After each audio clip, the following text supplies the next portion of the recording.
Alright guys, and here on our news it says Clarity Act update for XRP holders. CNBC drops major confirmation. So the question is, what happens when the highest power in the Senate forces a deadline on the single biggest crypto bill in history? Now imagine holding an asset that is completely ready to transform global settlement systems, but a political countdown clock is ticking down to zero in Washington, D.C. We are directly at the edge of that countdown right now. CNBC has officially dropped a major report that changes the entire landscape for every single XRP holder. Senate Majority Leader John Thune has confirmed he is officially bringing the Clarity Act up for a full Senate floor vote before the upcoming August recess.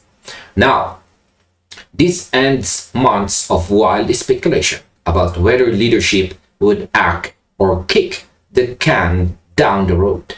But this is not a guaranteed victory lap. It is a high-stakes legislative showdown. So in this video, we are breaking down the exact report shared by analyst Amelie right here on X, featuring a CNBC Washington correspondent Amelie Wilkins and host Melissa Lee. We are analyzing the 60-vote math, the political landmines, and what this critical moment means for the future of the XRP ledger. So let's get straight into the data. Alright, what did CNBC actually report about the upcoming floor vote? The mainstream financial network brought this news forward with a sense of extreme urgency. Amelie Wilkins delivered the key detail that Majority Leader John Thune intends to force a floor vote ahead of the August recess, regardless of whether proponents have secured the required support to guarantee passage. Now, the strategy here is aggressive. By bringing the bill to the floor, leadership is forcing every single senator to go on official public record. No more hiding behind closed-door committees. No more vague statements about supporting digital asset innovation without actually putting pen to paper. Now, here's my opinion. I see this move by Thune as a necessary double-edged sword. On one hand, forcing politicians to put their names on a vote creates accountability. On the other hand, forcing a vote when you might be short on numbers shows just how tight the calendar has become. It tells me that leadership knows we are at an absolute bottleneck. If we don't push this through now, the momentum could stall out completely. Now, why is the 60-vote threshold proving to be such a massive challenge? To pass the Senate, the Clarity Act needs 60 yes votes. Right now, the bill sits at 51 confirmed or likely yes votes. Republican support is almost entirely unified behind the measure. That leaves a 9-vote gap, and that gap sits squarely on the Democratic side of the aisle. While the bill cleared the Banking Committee back in May with bipartisan support, including votes from Senators Ruben Gallego and Angela Olson-Brooks, that momentum has run into a wall. Both senators have pulled back. Both senators have since pulled back, citing concerns over consumer protection and specific ethics provision targeting personal crypto holdings by government officials. Senator Cynthia Lummis, the lead negotiator, confirmed that this ethics debate is the primary obstacle blocking progress. Now, here's my opinion. It is deeply frustrating as a market observer to watch landmark financial infrastructure get bogged down by partisan political debate.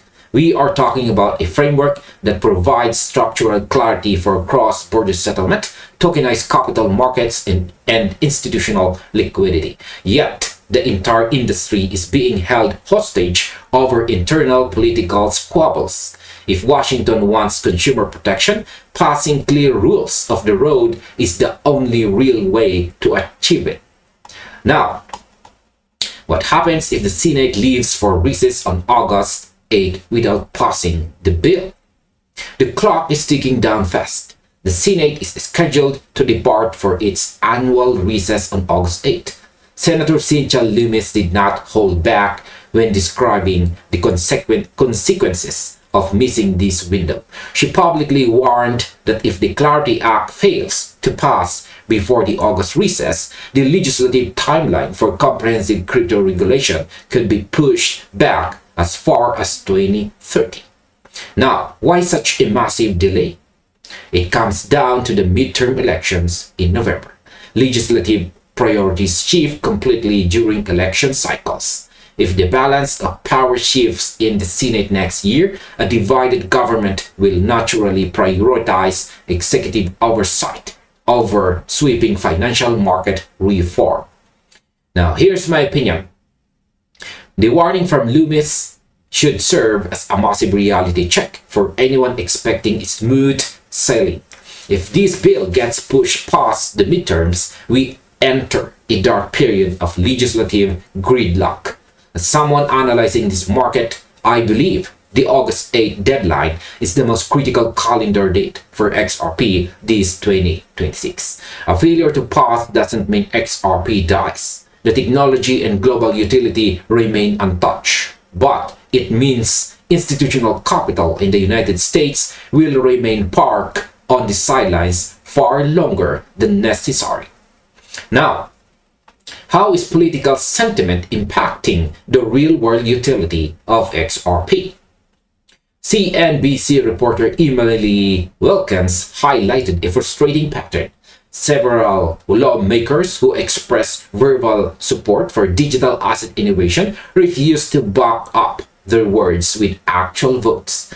The effort to pass regulatory guidelines has overwhelmingly been driven from one side of the political aisle, creating an artificial divide on an issue that should be entirely non-partisan.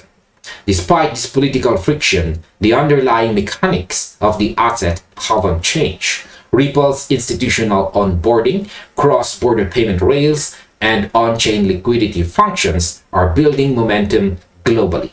However, the US market represents a massive share of institutional capital that cannot enter without full legal codification. Now, here's my opinion. The technology is leaving the legislation in the dust. While politicians argue over vote counts and ethics clauses, institutions globally are already preparing for a tokenized financial system.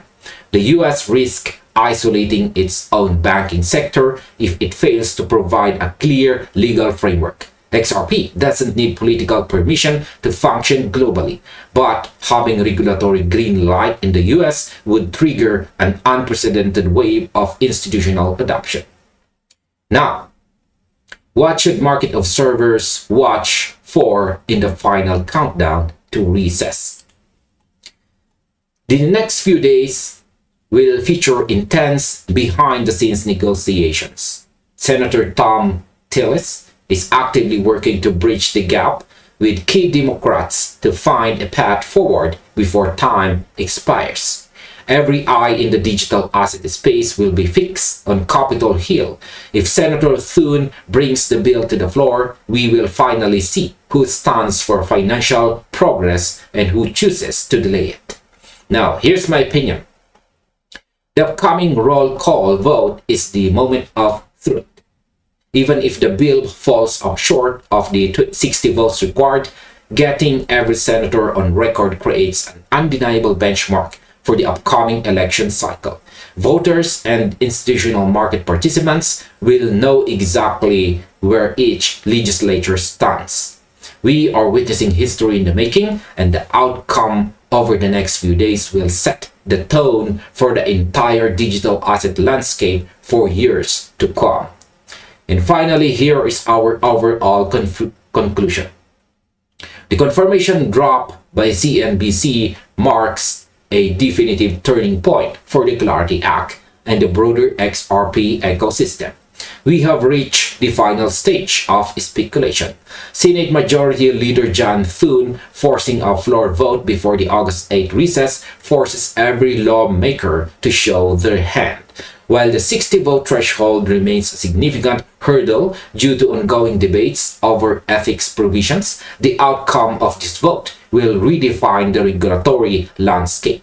If the bill passes, it unlocks the door for massive institutional participation in the United States. If it fails, the global market will continue to move forward while Washington falls behind.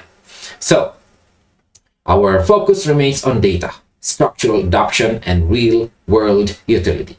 So we need to keep our eyes on the Senate floor over the coming days. Stay disciplined in our market analysis and prepare for whatever outcome lies ahead. And this finally ends our video. Thank you very much for watching and see you in the next one, or you might just as well check this next recommended video right here.